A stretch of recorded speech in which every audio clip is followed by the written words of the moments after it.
नए सिरे से ठोस प्रयास करने पड़ते हैं।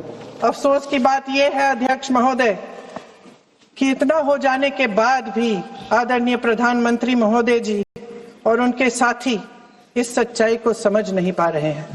वे अभी भी ये सोच रहे हैं कि पीआर, नैरेटिव चेंज और पालतू मीडिया के सहारे एक बार फिर उनकी नैया पार हो जाएगी।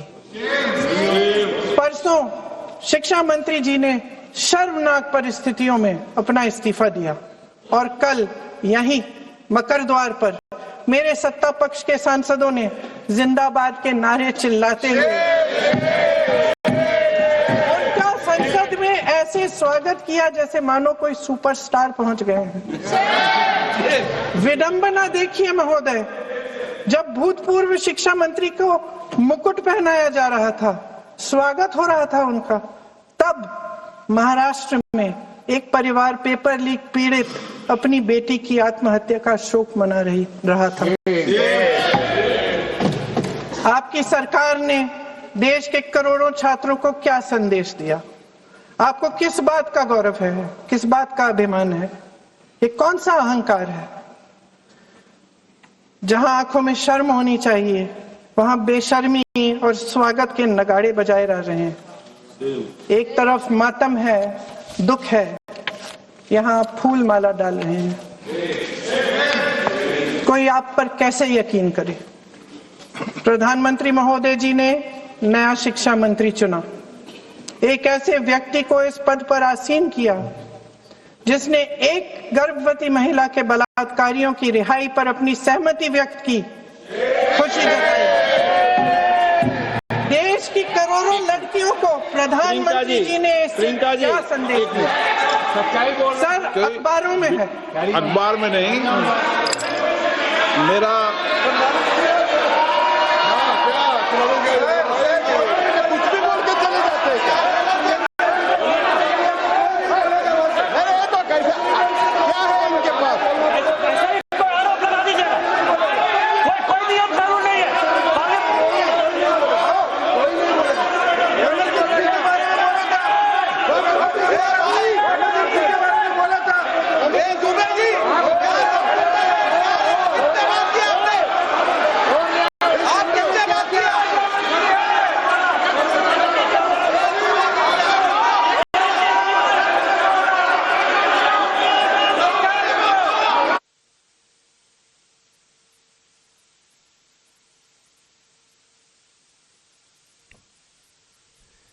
तो इस समय संसद में हंगामा जबरदस्त तरीके से प्रियंका गांधी के संबोधन के बीच में।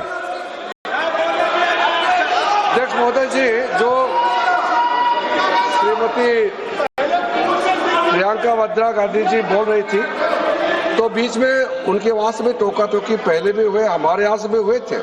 अभी हम लोग तो शांति से सुन रहे हैं, लेकिन जो अभी अभी हमारे वर्तमान नए शिक्षा मंत्री को जो उन्होंने टिप्पणी की, कैरेक्टर असैसिनेशन है एक तरीके से संसद में, और इस तरीके के भाषा हम उम्मीद नहीं करते हैं।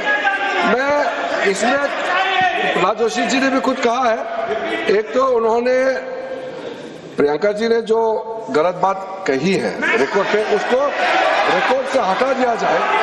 दूसरा इस तरह का भाषा का इस्तेमाल ना करें।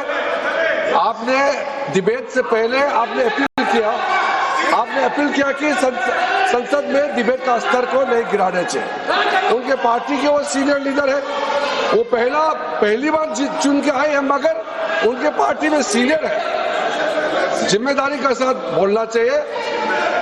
अगर पूरा ऑथेंटिकेट नहीं कर सकते हैं तो मैं ये मानता हूं कि उनको क्षमा मांगना चाहिए सदन से।